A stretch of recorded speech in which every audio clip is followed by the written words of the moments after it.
Hey y'all, hey, welcome back to my channel. A little preview of Wild Fork store. Today I'll be making chicken stew. Start off with Luisa sofrito. Throw some frozen peppers in there. Then I went ahead and threw some seasoned chicken in.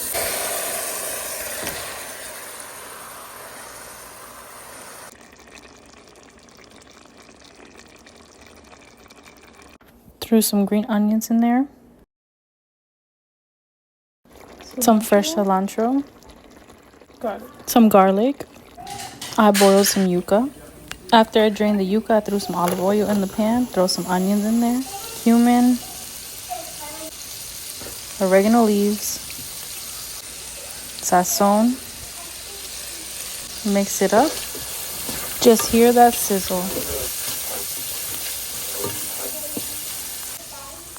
Throw some fresh cilantro in there. Throw some green onions in there.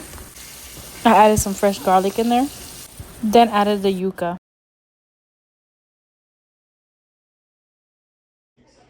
And this is the finished result.